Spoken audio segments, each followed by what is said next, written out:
Hello and welcome to this World's 2023 recap video where I'm just going to go over my thoughts on Worlds. I'm not going to explain what's on this board. I'm going to let it stew for a second while people make up whatever they think it is. And we're just going to kind of ramble for a few minutes. There won't be timestamps or whatever, so if you want to skip around and then not know what this means, you can go right ahead. This tournament made me realize a few different things. That last year's Worlds was fans being spoiled when it came to meta. I felt like this meta was not nearly as diverse as last year's. I haven't looked at the champion numbers on that, but I feel like that might be the case. Maybe I'm wrong. Like I said, I haven't looked at the numbers, but it just didn't feel as crazy. I think that's because the adaptation to ADC support happened very late. Whereas you think about last year with DRX and Heimerbot and things like that, that came a little sooner. I think it was at the end of group stage, where really quarterfinals was where we really discovered that this was going to be a thing for T1, and then T1 allowed that to take over the entire tournament. And it's because the patch fit them the best. I mean, people didn't really like that. They think that it's a cop-out and this or that, but I think it's pretty clear that T1's advantage is Keria. When Keria can play literally everything, that's why Keria is my best player in the world. I've said that time and time again. And it's because he can play things like he did, right? And other players just simply can't do that. And Weibo and JDG, especially, in my opinion, threw the tournament. Well, didn't throw it because JDG. T1 always had the capability to win, but JDG were clearly the favorite. And the thing is, like, Weibo, I guess, didn't throw anything because Weibo, if they had won, it would have been an upset. But they chose, those two LPL teams, to play T1's game instead of their own, the one that got them there, and that's what hurt them in the end, right? You're seeing these bot laners and Crisp and Missing trying to do what Keria does, and they simply cannot. Do they have their own strong suits? Sure, and that's what they should have tried to do. In the end, if you're trying to spam champions at Worlds in solo queue to hope to throw it out on stage in semifinals, like, you're already in trouble, because now you're costing yourself opportunities to even get better at the champions that you're good at, stay proficient on them, maybe find areas where you can, even counter. Like, the thing is, like, you're not even necessarily trying to find counters, you're just kind of trying to play the same thing. And in the end, they couldn't play it. I've had a lot of people, think, oh, well, They took issue with me saying T1 didn't blow out Weibo. I thought that was interesting. That's a big realization for me, is the whole fandom thing, the fanatics. Like, going into finals in the Discord, I was one of the I would say I was one of the few neutral parties that was trying to play devil's advocate for T1, because there are a lot of LPL fans in the Discord right now. And they were really talking highly of Weibo and JDG before that, and I felt like, well, T1 does deserve some recognition and some respect. I end up picking Weibo to win, and then the next week it's all about, oh, well, you're a T1 hater and this or that, and it just kind of just shows the fanatics. Like, I've got fanatics that say, oh, because you didn't even support but just talked positively about T1, then you must be their fan. Oh, you picked against them, so you must not like them. And I mean, that's the thing with social media. I mean, you have, like, idiots, like, that's a thing. But last year we didn't have nearly as many idiots, so it's just something to note that I realized. I was like, oh, well, wow, we have a lot of people that are fanatical, and that's the thing, like, fanatical. Look up that definition, and then you'll understand what I'm talking about. As far as the rest of the tournament's concerned,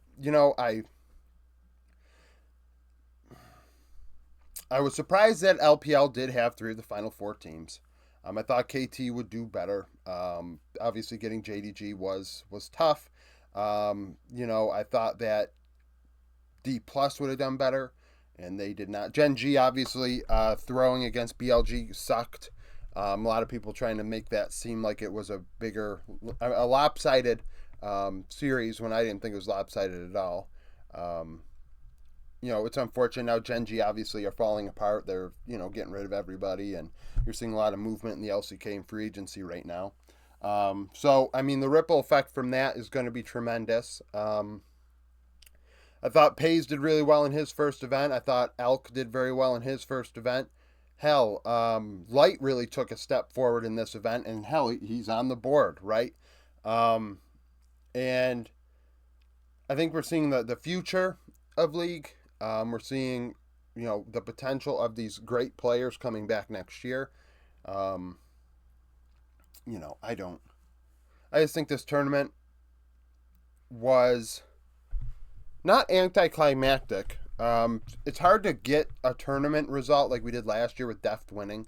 Once semifinals came around, I was content with everybody but BLG winning, which people are going to say, oh, well, that's because you don't like BLG. And it's like, no, it was more so I was fine with Xiaohu winning. It's been a while. Faker winning. That storyline, once the Pays storyline went away, it's like Faker winning, coming off of injury, T1 being doubted. That was strong. And then even JDG, I am a fan of 369. I think that his story is very compelling. I think his humility is something that people should really take note of. I think this league community lacks that, especially people that are fans and things like that. I think they really do need a little bit of that in their life. And BLG really just didn't have somebody like that for me. Now, as far as this board is concerned, this is statistical darlings, if you will. These are the best analytical players from this event. These are the best players analytically. So I took all the stats, ranked them, and this or that, and these are the best players analytically. That's why they're on the board. Is it necessarily the players I think that perform the best? I think I could make an argument for quite a few of them, but in some instances, I'd be like, I'm not gonna lie here. I know stats are skewed in favor of carry-oriented players. Hence, this one, Jungle. It's pretty self-explanatory that these three players. Well, I think Pyosik does not deserve to be up here necessarily, but at the same time, I think he does deserve to be like an honorable mention for a guy that literally dropped out of the tournament real early, but was the only thing TL had. But for a facilitator-oriented jungle meta, it's going to hurt the players that kind of just filled a hole for their team and didn't deal a shit ton of damage. But let's go over this. So the so we'll start at third, actually. So the third best top laner statistically was the Shy. He was third in damage share at 26.7%, second in DPM at 594, which is damage per minute. So he's dealing a lot of damage for Weibo. Gold per minute, he was 496, which was second amongst top laners. At 15 minutes, his CSD was second, up 9 CS on average. XP second, up 426, and he was second in solo kills in his role with 7. The solo kills obviously benefit from the amount of games played, but the other stats are averages. And then you're going to say, how is Kana second? He did well statistically, and in the areas where the Shy tanked, Kana did much better, but wasn't top 3, so that's kind of how that goes. So Kana was third in CS per minute at 8.5. Third in KP at 61.9, and third in XP difference at 321. So that's how that happened. Kana also used, obviously he played less games. This is why stats are skewed a bit. And I acknowledge it. See, so some stats are skewed. And when you use champion usage as a stat, the more games you play, the more it's going to hurt you when it comes to champion usage because you just are going to reuse champs. It's going to happen. So Kana ended up benefiting from that, and he wasn't top 3, but he's much higher than the Shy. And then you see Zeus. He was first in many different categories. He was clearly the MVP of the tournament. Not necessarily, in my opinion, the final, but the tournament. KDA first with a 5. CS first, 9.4. That's disgusting.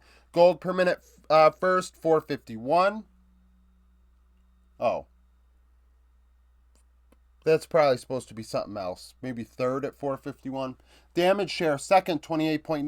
DPM first, 632. Gold at 15 minutes. He was up 481, which was third. CSD first, 13. XP difference first, 596. And he had more solo kills than anybody else in top lane with 8. In the jungle, third team is Razork from Fnatic. He was third in gold per minute, 360. KP third, 79.9. So 80% of the kills Razork was involved in. DPM second, 397. CSD third, on average up 6 CS at 15. Pioshik, CS difference, CS per minute was first at 6.5.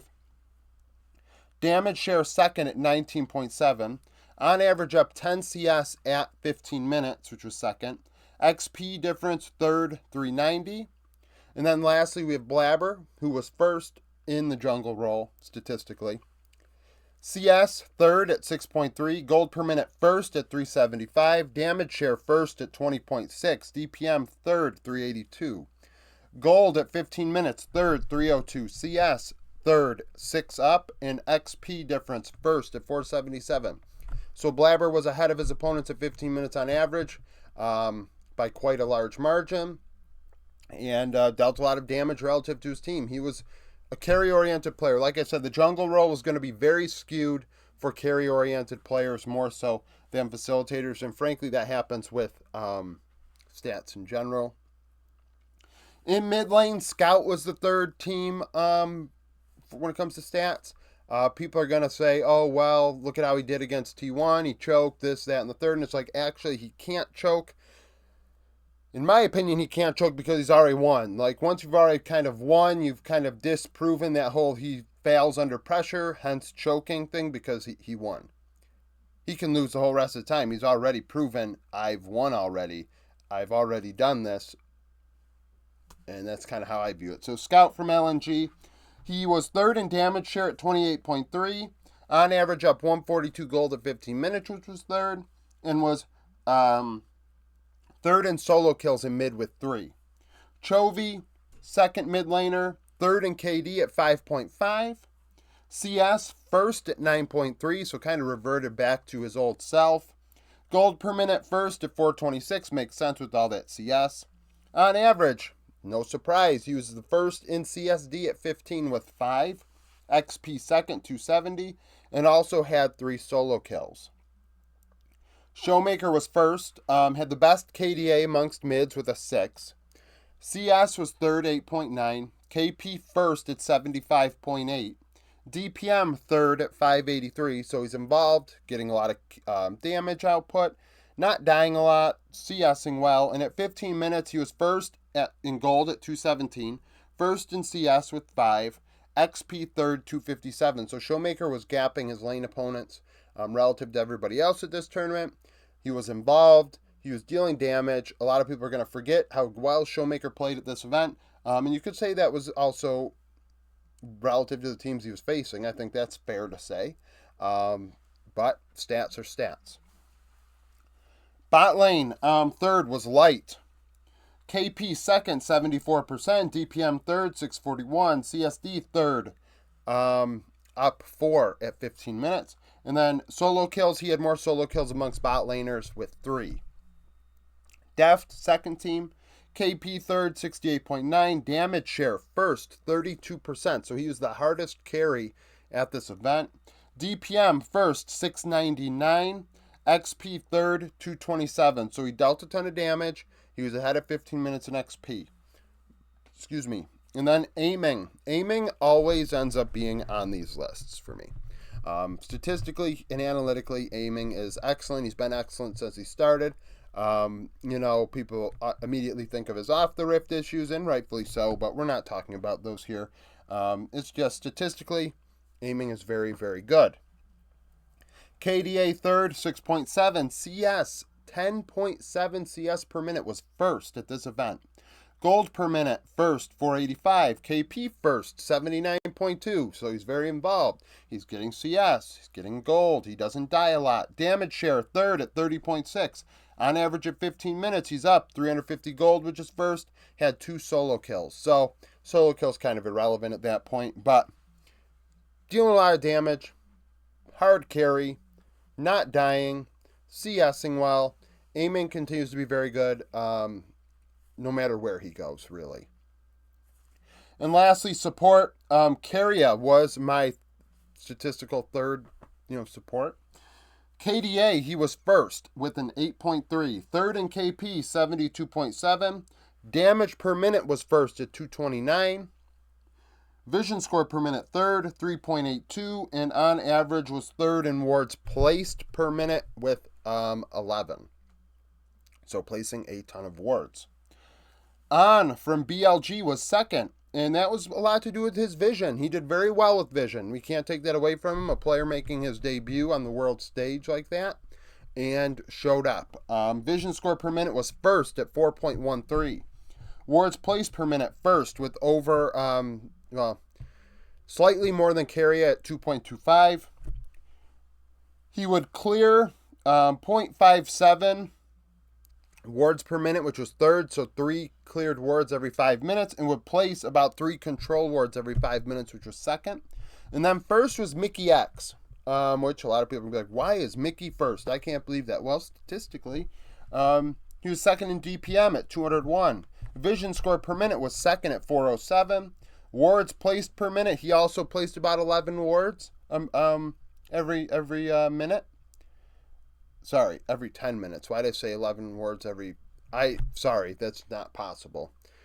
It's 2 wards every minute, 11 wards every 10 minutes. These guys are 11 wards every 10 minutes, I believe. This is what I should have been saying. And he cleared more wards than anybody else at 0.62.